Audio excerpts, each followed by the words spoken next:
Well, Tim, thank you very much for your time. So we're just going to open the floor now for questions. We've got about 10 minutes for some questions. So what if you want to sort of put your hands up, anything you would like to ask Tim, then now is your chance. So we've got a gentleman just on the right over there. Yeah, I think that's you. That's the one. Hello, Tim. Thank you. Fascinating to hear you talk. Thank you very much. You mentioned metaverse earlier, which I'm sure is a reference to Snow Crash. You know, as you look to the future and you talk about VR and all this cool stuff, are there any other sort of fictional works that have inspired you to sort of go on and to do what you're doing so fantastically? Yeah, you know, that's funny. I think what we're really doing is independently recreating a lot of these findings that these sci-fi authors had. We're kind of stumbling onto the same results that they anticipated without realizing it. Like, I only read Snow Crash after Fortnite had launched.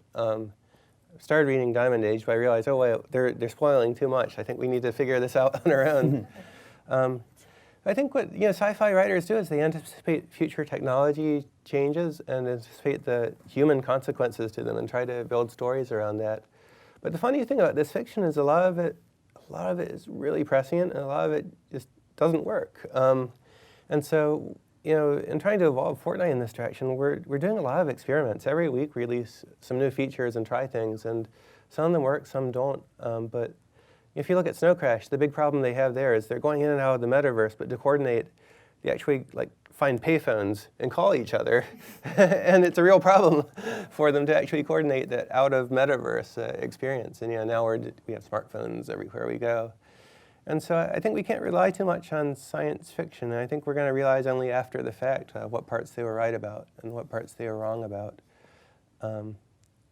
Especially when you look at the human consequences of social networks. People had expected, massive interconnected communications networks long, long ago, but they hadn't anticipated that they'd start to have all of these negative consequences too of hate and all of the outrage mobs and all of the negative social interactions that arise from it. And I think these are all problems that we're going to have to dig through as we build an increasingly social experience of larger scale. I mean, Fortnite, the magic of it works because of its small groups. As you open up larger and larger, I think we're going to see a range of problems that we can't even begin to anticipate yet. Yeah. Okay, great. Thank you for that question. So the gentleman down here at the front. So I actually have a really controversial question, which I'm not going to ask. But I left the games industry and went to the film and television side, and Unreal has been incredibly disruptive to it over the past couple of years as it's spread into that. How seriously do you take that side of the Unreal Engine? Is that like a fun little side part of it, or is that being equally developed with the games tools part of it in terms of how seriously as a business you take? Yeah, we have this real pig-headedness to our approach to all these things. We refuse to recognize these are separate markets, right? We see people who want real-time tools for being able to visualize the integration of human with CG elements in real time and capture all of that footage and edit it. They call themselves movie makers, but game developers actually want the same exact thing. And so we have this view that everybody's requirements for this technology across all of these industries are actually converging on a common set of demands and requirements. That everybody's going to need real-time 3D scanning of people and objects and everything around you. That this is going to need to achieve complete photorealism in all sets. And it's going to need to seamlessly combine digital humans and real humans and CG elements. And so we put enormous amounts of efforts into supporting some pioneering projects. There's one here in Los Angeles that we are not allowed to talk about yet, where we're running Unreal as a virtual production tool on a major, major set for a very complex production. And we've had a lot of the best and brightest engineers at Epic working on this project to make it a reality. But the customer for that isn't just this one studio. It's everybody who produces real-time digital content of any sort. And as soon as we make that more widely available, game developers are adopting it, and everybody else is as well. And so we really see all of these different industries kind of converging into becoming a digital content industry, which produces digital content for lots of different reasons, some intrinsic, some extrinsic, but we really are doing the same thing. And so Epic's putting huge investment in it, and we're working with a lot of enterprise partners, a lot of game development partners, but ultimately, it's very remarkable how much they all are converging on needing the same stuff. Thank you, Tim. Any further questions? Oh, yeah, lovely. Hi. So less than 12 months ago, NVIDIA released their RTX cards for consumer-grade ray tracing. It's basically minimal at the moment, but it seems like their goal is to eventually have it so that you can use ray tracing for everything. Considering that there's a fair bit of work for developers for actually using their games, do you see that as sort of becoming the new age of computer graphics, or do you see it going the way of 3D TVs? So there's a question about computer graphics that I'm not going to lie, went a little bit over my head. So, what is it? Ray tracing. Ray tracing. Ray tracing. Thank you. Sorry, got it. There we are. Bingo. So, have a go with that, Tim. What have you got for me? I'll see you in about 30 seconds. No. I think ray tracing is going to be the final piece of technology that gets us from where we are to total photorealism. And so right now we're adopting it on high-end PCs, but yeah, you're going to see it on a much wider range of devices coming to mobile platforms in a few years. I think the time from something appearing at the ultra high end of the computer graphics market to it being completely ubiquitous in the hands of billions of users is getting down to just a few years. And so it's coming for real, and I think we're going to see more and more games take real advantage of that. Especially, I think a lot of the really hard problems of graphics, like being able to do completely real-time lighting and shadowing, real-time radiosity, is finally going to be solved with this ray tracing hardware acceleration, as well as a lot of the really subtle problems of digital humans and shadows and just the interplay of light and objects at a very fine scale.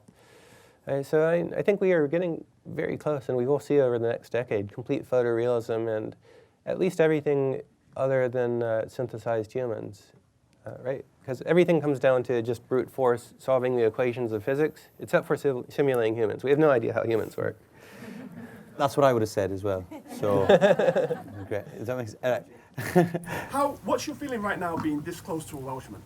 Yeah, how are you feeling? How are you feeling about being this close to a Welshman? Well, I was just telling Tim actually that you need to visit, don't you? Next time you're in the UK, you need to go and see Wales. Can you speak a little bit of Welsh? Because Wel, wrth gwrs. So fi nhw yw Steffan, a dwi yma yn Los Angeles, yn America, yn siarad gyda ti, Tim, yn trafod gemau fideo gyda llawn dwrn o bobl yma sydd wedi dod o bell ffordd i glywed ti'n siarad.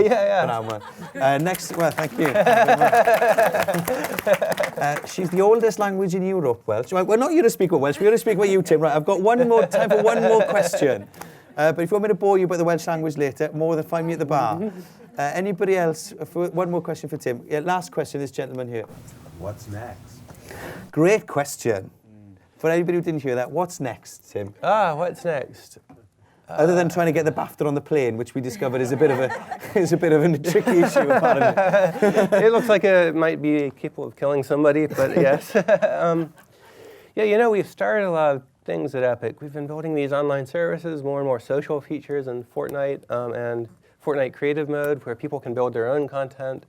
And I think we've started like 10 different projects in parallel with this view that they're all going to come together in the future. And we're going to see a future world of games where users are the primary creators of content, right? Us, maybe 100,000 or a million game developers in the industry are completely dwarfed by hundreds of millions of users expanding on our worlds, as we're just kind of the bozos who build the central components of the games, right?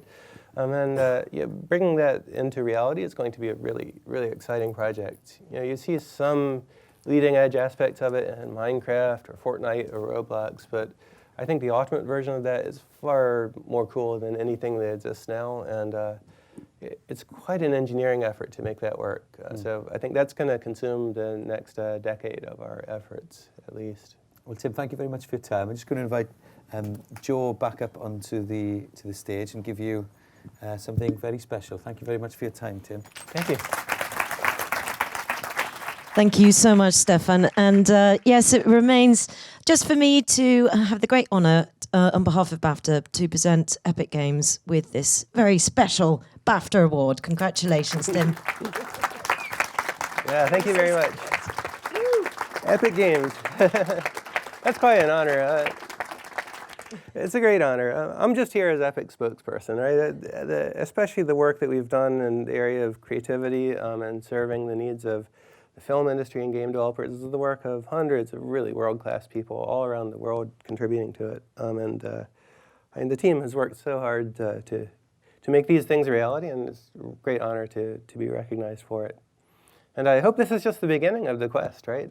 We're trying to recreate a whole new world around digital entertainment, and I think we're just at the beginning of it still. So thank you. Thank you so much. Thank you.